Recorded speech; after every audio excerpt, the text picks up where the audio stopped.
Warahmatullahi wabarakatuh. Perkenalkan, nama saya Jacinda Aurelia Altofa dengan NPM 251000283. Hari ini saya akan mempresentasikan tentang Pancasila, tentang apa saja sih yang sudah saya dapatkan melalui diskusi pembelajaran di kelas dalam satu semester. Hari ini saya akan merangkum perjalanan intelektual kita mengenai Pancasila sebagai pandangan hidup dan kompas moral bangsa Indonesia secara kritis. Kita masuk ke esensi yang pertama, yaitu Pancasila sebagai pandangan hidup. Kenapa ini tuh penting? Karena sebuah bangsa yang tanpa pandangan hidup akan terombang-ambing di tengah arus globalisasi. Nah, Pancasila ini memberikan kita kerangka kognitif untuk memahami dunia.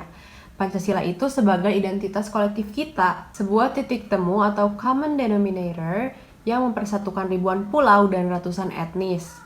Tanpa nilai-nilai Pancasila, keberagaman kita bukan lagi sebuah kekayaan, melainkan potensi konflik. Selanjutnya, kita mempelajari Pancasila sebagai kompas moral.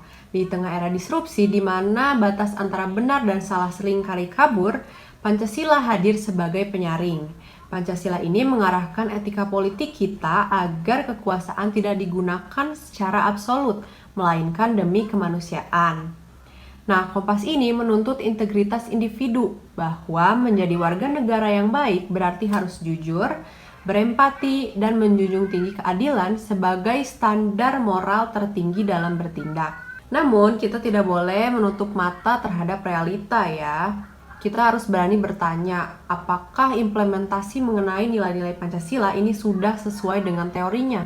Menurut saya belum sepenuhnya. Kenapa? Karena kita masih bisa melihat intoleransi. Ketika kita berbicara mengenai sila pertama, sila ketuhanan yang Maha Esa, kita masih sering melihat diskriminasi terhadap pemeluk suatu agama tertentu, kemudian politisasi agama.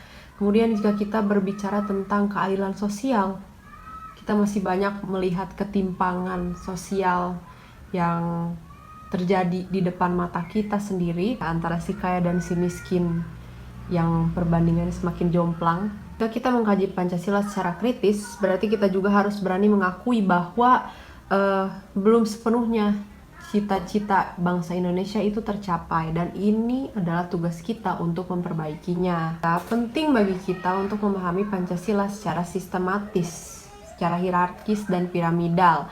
Artinya, sila-sila Pancasila adalah satu kesatuan organik yang tidak bisa dipisah-pisahkan. Kita nggak bisa mengklaim membela persatuan Indonesia jika kita mengabaikan kemanusiaan. Begitu pula keadilan sosial yang ada di sila kelima mustahil terwujud tanpa mekanisme demokrasi yang sehat. Semua sila ini saling menjiwai, saling melengkapi, dan saling mengunci. Sebagai penutup, tantangan masa depan seperti etika kecerdasan buatan atau AI hingga polarisasi digital menuntut Pancasila untuk menjadi ideologi yang terbuka dan dinamis. Nah, Pancasila ini nggak boleh hanya menjadi sekedar fosil dalam buku sejarah, tetapi Pancasila harus hidup dalam setiap helaan nafas kebijakan publik dan perilaku kita sehari-hari. Nah, mari kita jadikan Pancasila bukan hanya sebagai hafalan di atas kertas, tapi sebagai aksi nyata